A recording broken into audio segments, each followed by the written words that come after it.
ओम नमो भगवते वासुदेवाय. सार्थ सुबोध ज्ञानेश्वरी. लेखन आणि वाचन सौ मनीषा भास्कर अभ्यंकर, महाराष्ट्र, मिरज 416410. अध्याय 3. कर्मयोग. अर्जुनाच्या शंकेला श्रीकृष्णांचे उत्तर. परंपरागत चालत आलेल्या दोन निष्ठांचे वैशिष्ट्य. ओव्या 38 ते 44. श्रीकृष्णांनी अर्जुनाला दोन निष्ठा सांगण्याचे कारण सांगितलं. ज्ञाननिष्ठा ही प्रसंगाच्या ओघात सांगितली होती, ती सांगण्याचा मुख्य हेतू नव्हता. हे दोन मार्ग पूर्वापार चालत आलेले होते. आता हे दोन्ही मार्ग एकाच ध्येयप्रत कसे जाऊन मिळणार आहेत ते स्पष्ट करणार आहेत. वास्तविक हे दोन मार्ग नसून एकाच नाण्याच्या दोन बाजू आहेत. हे मार्गू तरी दोन्ही, परी एकवटती निदानी, जैसी सिद्ध साध्य भोजनी तृप्ती एकी. हे मार्ग तर दोन आहेत, परंतु ते शेवटी एकाच ठिकाणी येऊन मिळतात. ज्याप्रमाणे तयार असलेल्या व तयार करावयाच्या अशा दोन्ही जेवणात सारखीच तृप्ती असते. का पूर्वापार सरिता भिन्ना दिसती पाहता, मग सिंधू मिळणी ऐक्यता पावती शेखी. किंवा पूर्वेकडून व पश्चिमेकडून वाहणाऱ्या नद्या पाहिल्या तर वाहताना वेगवेगळ्या दिसतात, मग समुद्रात मिळाल्या असता शेवटी एकच होतात. तैसी दोन्ही येमते सुचिती एका कारणाते, परी उपस्थिते योग्यते अधीनासी. त्याप्रमाणे ज्ञानयोग व कर्मयोग हे मार्ग जरी दोन आहेत तरी ते एकाच साध्याला सुचवतात, परंतु त्यांचे आचरण करणे आचरणाऱ्याच्या योग्यतेवर अवलंबून असते. देखे उत्प्लवना सरिसा, पक्षी फळासी झोंबे जैसा, सांगे नरू केवी तैसा पावे वेगा.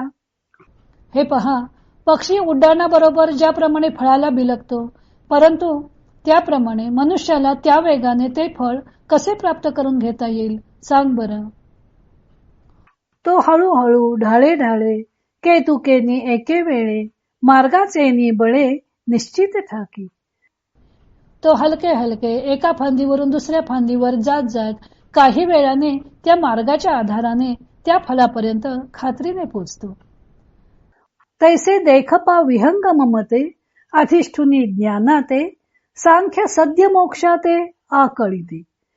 पहा, तसे विहंगम मार्गाने ज्ञानमार्गाचा आश्रय करून ज्ञानी तत्क्षणीच मोक्ष आपल्या स्वाधीन करून घेतात. येर योगिये कर्माधारे, विहितेची निजाचारे, पूर्णता अवसरे पावते होती. दुसरे जे कर्मयोगी ते कर्ममार्गाच्या आश्रयाने वेदात सांगितलेला आपला आचारच पाळून काही कालाने पूर्णतेस पोचतात. ज्ञानदेव सांगतात की हे मार्ग जरी दिसायला दोन दिसत असले तरी दोन्ही एकाच ठिकाणी जाऊन मिळतात.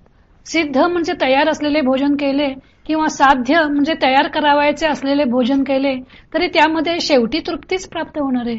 फक्त फरक एवढाच की तयार असलेला स्वयंपाक मिळाला की लगेच भोजन करता येईल, आणि भोजनाची नुसती सामग्री असेल तर त्यापासून स्वयंपाक बनवावा लागेल व मग भोजन करावं लागेल.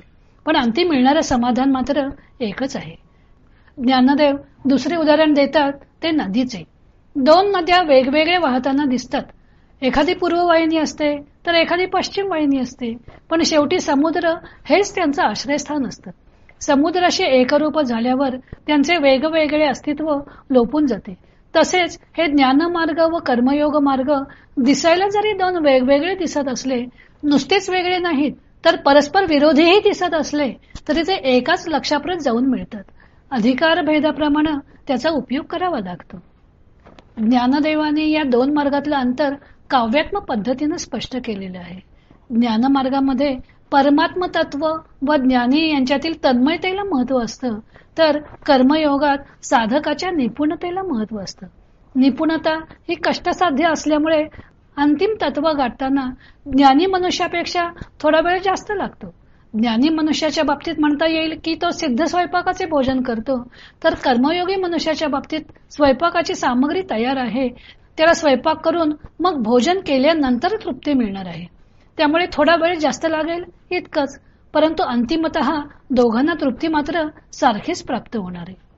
मार्ग दोन असले तरी साध्य एकच आहे, परंतु सिद्धी किंवा यश मात्र आचरण करणाऱ्याच्या योग्यतेवर अवलंबून आहे.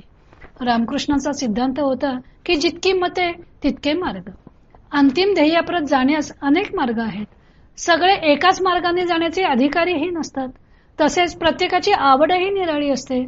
प्रत्येकाचे उपास्य दैवत भिन्न असते. प्रत्येकाला ज्याच्या त्याच्या आवडीप्रमाणे आपला मार्ग निवडायची मुभा हिंदू धर्मानं दिलेली आहे. ज्ञानमार्ग व कर्ममार्ग या दोन मार्गातील ज्ञानमार्ग हा लवकर फळप्राप्ती करून देतो, तर कर्ममार्गाने जरा उशिरा फळप्राप्ती होते. त्यामुळे कर्मयोगाला कनिष्ठ म्हटले जाते. ही गोष्ट ज्ञानदेवांनी मागच्या भागात सांगितल्याचे आपण पाहिले होते. इथे त्यांनी पक्षी व मनुष्य या दोन दृष्टांतांच्या साहाय्याने ही गोष्ट स्पष्ट केली आहे.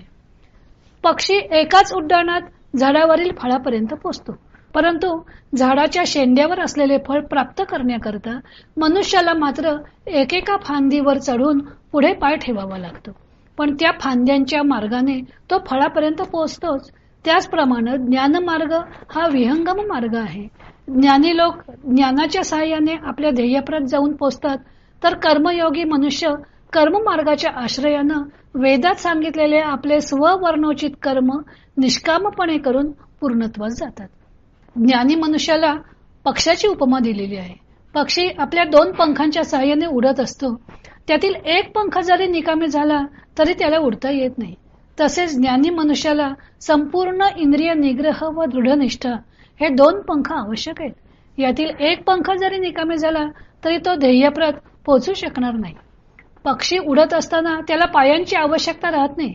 त्यामुळे तो उडताना आपले पाय पोटाशी आवळून घेतो. मनुष्याला पक्षासारखे पंख नाहीत, पण पुढे चालण्यास त्याला दोन पाय देवाने दिलेले आहेत. एक एक पाऊल टाकत तो पुढे नक्कीच जातो. त्याला सुद्धा आपल्या ध्येयाप्रत जाण्यासाठी इंद्रिय निग्रह आवश्यकच असतो.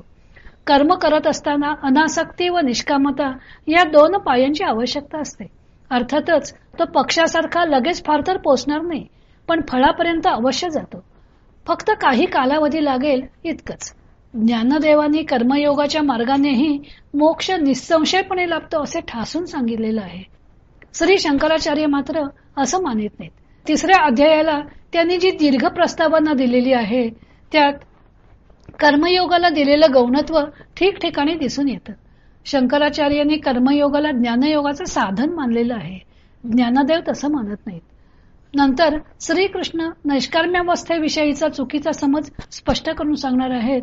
तो भाग आपण उद्याला पाहूया.